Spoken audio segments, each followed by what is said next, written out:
so I'm going to talk about two stories today. One is how we need to use market-based pricing to affect demand and use wireless technologies to dramatically reduce our emissions in the transportation sector. And the other is that there's an incredible opportunity, if we choose the right wireless technologies, how we can generate a new engine for economic growth and dramatically reduce CO2 in the other sectors. I'm really scared.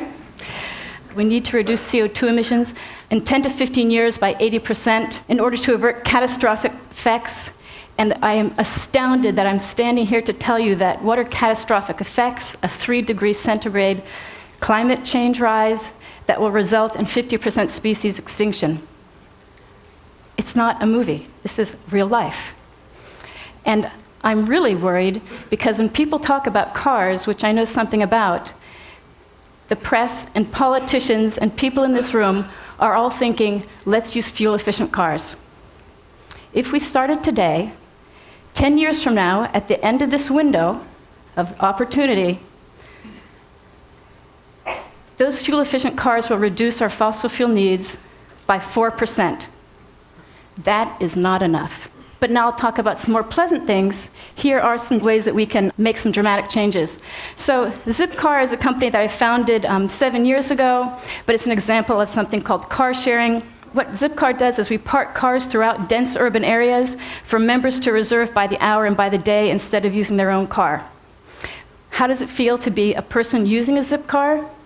It means that I pay only for what I need. All those hours when a car's sitting idle, I'm not paying for it. It means that I can choose a car exactly for that particular trip. So here's a woman that reserved Mini Mia, and she had her day. I can take a BMW when I'm seeing clients. I can drive my Toyota Element when I'm going to go on that surfing trip. You know, and the other remarkable thing is it's, I think, the highest status of car ownership. Not only do I have a fleet of cars available to me in 7 cities around the world that I can have at my beck and call, but heaven forbid I would ever maintain or deal with the repair or have anything to do with it. It's like the car you always wanted that your mom said you couldn't have. I get all the good stuff and none of the bad. So what is the social result of this? The social result is that today's Zipcar has 100,000 members driving 3,000 cars parked in 3,000 parking spaces. Instead of driving 12,000 miles a year, which is what the average city dweller does, they drive 500 miles a year. Are they happy? The company's been doubling in size ever since I founded it, or greater. People adore the company, and it's better. You know, they like it. So how is it that people went from the 12,000 miles a year to 500 miles? It's because they said, it's $8 to $10 an hour and $65 a day. If I'm going to go buy some ice cream, do I really want to spend $8 to go buy the ice cream? Or maybe I'll do without. Maybe I would have bought the ice cream when I did some other errand. So people really respond very quickly to it, to prices. And the last point I want to make is Zipcar would never be possible without technology. It required that it was completely trivial, that it takes 30 seconds to reserve a car, go get it, drive it. And for me as a service provider, I would never be able to provide you a car for an hour if the transaction cost was anything. So without these wireless technologies, this as a concept could never happen. So here's another example. This company is GoLocal. I'm launching it in about 3 weeks. And I hope to do for ride sharing what I did for car sharing. This will apply to people across all of America. Today, 75% of the trips are single occupancy vehicles, yet 12% of trips to work are currently carpool. And I think that we can apply social networks and online payment systems to completely change how people feel about ride sharing and make that trip much more efficient.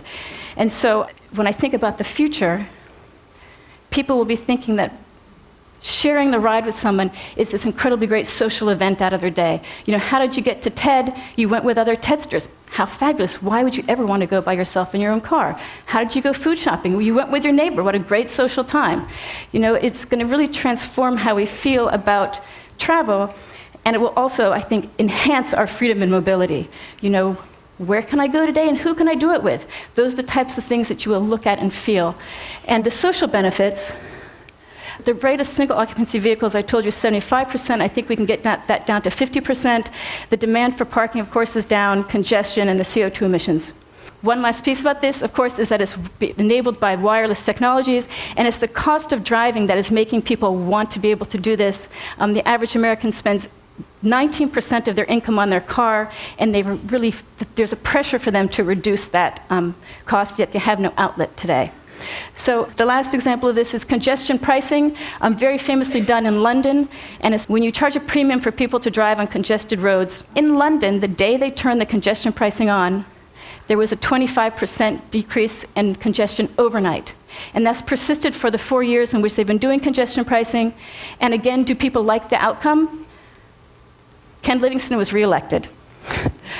Again, we can see that price plays an enormous role in how people's willingness to reduce their driving behavior. We've tripled the miles that we drive since 1970 and doubled them since 1982. There's a huge slack in that system. With the right pricing, we can undo that. Congestion pricing is being discussed in every major city around the world, and it's, again, wirelessly enabled. You weren't going to put toll booths around the city of London and open and shut those gates. And what congestion pricing is it's a technology trial and a psychological trial for something called road pricing. And road pricing is where we're all going to have to go, because today we pay for our maintenance and wear and tear on cars with gas taxes.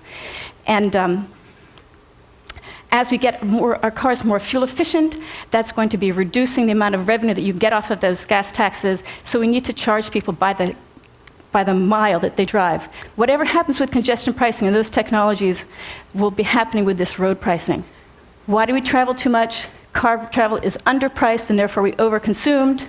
We need to put this better market feedback, and if we have it, you'll decide how many miles to drive, what mode of travel, where to live and work, and wireless technologies make this real-time loop possible. So I want to move now to the second part of my story, which is, when are we going to start doing this pricing of the congestion pricing, the road pricing is coming. When are we going to do it? Are we going to wait 10 to 15 years for this to happen, or are we going to finally have the political will to make it happen in the next 2 years? Because as I say, that is going to be a tool that's going to turn our usage overnight. And what kind of wireless technology are we going to use? And this is my big vision. There is a tool that could help us bridge the digital divide, respond to emergencies, get traffic moving, provide a new engine for economic growth, and dramatically reduce CO2 emissions in every sector. And this is a moment from The Graduate. Do you remember this moment? You guys are going to be the handsome young guy, and I'm going to be the wise businessman. I want to say one word to you, just one word. Yes, sir. Are you listening? Yes, I am. Ad hoc, peer-to-peer, self-configuring wireless networks. These are also called mesh networks, and in a mesh, every device contributes to and expands the network, and I think you might have heard a little bit about it before. I'm going to give you some examples. You'll be hearing later today from Alan Kay. These laptops, when the child opens them up, they communicate with every single child in the classroom, within that school, within that village. And what is the cost of that communication system? $0 a month. Here's another example. In New Orleans, video cameras were mesh-enabled so that they could monitor crime in the downtown French Quarter. When the hurricane happened, the only communication system standing was the mesh network. Volunteers flew in, added a whole bunch of devices, and for the next 12 months, mesh networks were the only wireless that was happening in New Orleans. Another example is in Portsmouth, UK. They mesh-enabled 300 buses, and they speak to these smart terminals. You can look at the terminal and be able to see precisely where your bus is on the street and when it's coming, and you can buy your tickets in real time. Again, all mesh-enabled, monthly communication cost $0. So the beauty of mesh networks, you can have these very low-cost devices, zero ongoing communication costs, highly scalable. You can just keep adding them, and as in Katrina, you can keep subtracting them. As long as there's some, we can still communicate.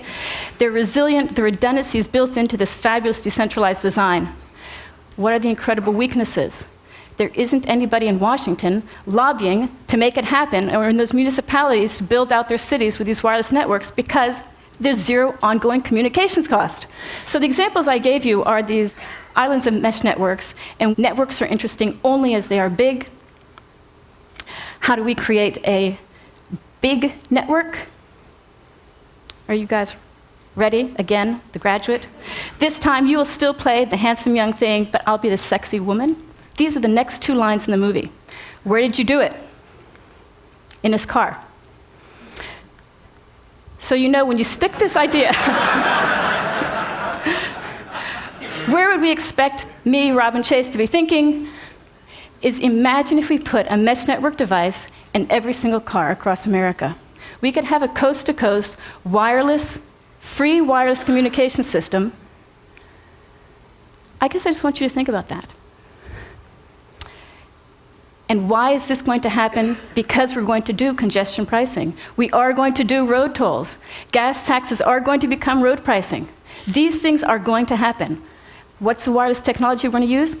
Maybe we should use a good one. When are we going to do it? Maybe we shouldn't wait for the 10 and 15 years for this to happen. We should pull it forward. So I'd like us to launch the wireless interstate wireless mesh system and require that this network be accessible to everyone with open standards. Right now, in the transportation sector, we're creating these wireless devices. I guess you guys might have FastPass here, EasyLane, that are single-purpose devices in these closed networks. What is the point? We're transferring just like a few little data bits when we're doing road tolling and road pricing. We have this incredible excess capacity. So we can provide the lowest cost means of going wireless coast to coast. We can have resilient nationwide communication systems. We have a new tool for creating efficiencies in all sectors. Imagine what happens when the cost of getting information from anywhere to anywhere is close to zero. What you can do with that tool. We can create an economic engine. Information should be free, and access to information should be free, and we should be charging people for carbon. I think this is a more powerful tool than the Interstate Highway Act, and I think it's as important and world-changing to our economy as electrification. And if I had my druthers, we would have an open source version in addition to open standards. And this open source version means that it can be, if we did a brilliant job of it, it can be adapted around, it can be used around the world very quickly. So going back to my, one of my earlier thoughts, imagine if every one of these buses in Lagos was part of the mesh network. When I went this morning to Larry Brilliant's TED Talk Prize, his fabulous networks, imagine if there was an open source mesh communications device that can be put into those networks to make all that happen. And we can be doing it if we can just get over the fact that someone is, where this little slice of things is going to be for free, and we can make billions of dollars on top of it. But this one particular slice of communications needs to be open source. So let's take control of this nightmare, implement a gas tax immediately, transition across the nation to road tolling with this wireless mesh, require that the mesh be open to all with open standards, and of course use mesh networks. Thank you.